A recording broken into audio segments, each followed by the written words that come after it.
CCTV footage দেখে মনে হতে পারে এটি ফিল্মের এক কাট শট, কিন্তু না, এটি গত ৩রা ডিসেম্বর রাত ১১টা ৩০ মিনিটে তরুণ ব্যবসায়ী নূর মোহাম্মদ শাহিদকে জোর করে উঠে নিয়ে যাওয়া দৃশ্য। জানা যায়, গেল ৯ সেপ্টেম্বর বৈষম্য বিরোধী ছাত্র আন্দোলনের সময় ইন্টারনেট বন্ধ করায় চট্টগ্রামে সাবেক প্রধানমন্ত্রী শেখ হাসিনা, সাবেক সড়ক পরিবহন ও সেতুমন্ত্রী ওবায়দুল কাদের, সাবেক পররাষ্ট্রমন্ত্রী হাসান মাহমুদ সহ ১১৫ জনের বিরুদ্ধে সাইবার নিরাপত্তা আইনে মামলা করা হয়। সেই মামলায় কাল হয়ে দাঁড়িয়েছে বলে জানান তরুণ উদ্যোক্তা নূর মোহাম্মদ শাহিদ। আসলে আমি আপনার আমার ওয়াইফ সহ আমি একটু জেন্টার পার্কের ওখানে গিয়েছি। যাওয়ার পর আমি ওখানে উপরে নাস্তা করছি, টেক আউটে নাস্তা করে নামার পর একজন লোক আসে আমাকে জিজ্ঞাসা করে যে আপনার নাম কি? শাহিদ। আমি বুঝি, বলে যে আপনার সাথে একটু কথা আছে। পরে পিছন থেকে একজন বলে যে আপনি কি মামলা করছিলেন সাইবার ট্রাইব্যুনালে? ঘটনার পর চিকিৎসা শেষে থানা মামলা না নিলে ভুক্তভোগী ব্যবসায়ী চট্টগ্রাম আদালতে ৩ জনকে প্রধান আসামি ও অজ্ঞাতনামা ৪২ জনের বিরুদ্ধে মামলা করেন। ফ্যাসিস্ট শেখ হাসিনার বিরুদ্ধে মামলা করায় জীবনের নিরাপত্তাহীনতায় ভুগছেন বলে জানান তিনি। ১ জানুয়ারি মামলাটি আদালত আমলে নিয়ে সিআইডি চট্টগ্রামকে তদন্তের জন্য নির্দেশ দিয়েছেন বলে জানান অ্যাডভোকেট আবুল মনসুর শিকদার।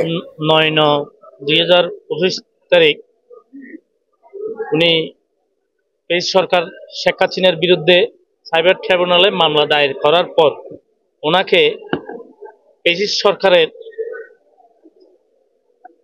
গুন্ডা বাহিনী সন্ত্রাসীরা অপহরণ করার চেষ্টা করে এবং ভয়ভীতি দেখায়, হুমকি দেয়।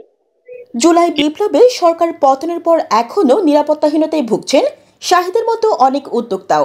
এই বিষয়ে সুষ্ঠু তদন্তের মাধ্যমে আইনানুগ ব্যবস্থা গ্রহণ করবেন এমনই প্রত্যাশা সাধারণ জনগণের।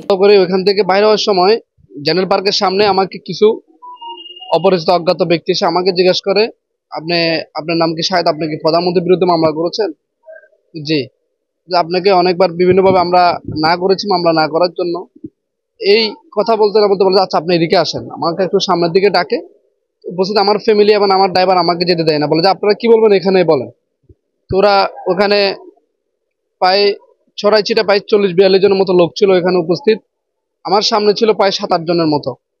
তারা এক প্রকারে, আমি যখন আমার গাড়িতে ওদের সাথে আমি না আমার গাড়িতে উঠতে চাই, ওরা আমাকে এলেবাদাগির মারতে মারতে তাদের গাড়িতে আমাকে তুলে নেয়। নেই ব্লু কালারের একটি প্রাইভেট কার ওখানে গাড়িতে তুলে নেয় এবং ওরা ওখানে ২-৩ জন ছিল, মাস্ক পরা ছিল, বাকিদের মাস্ক ছিল না।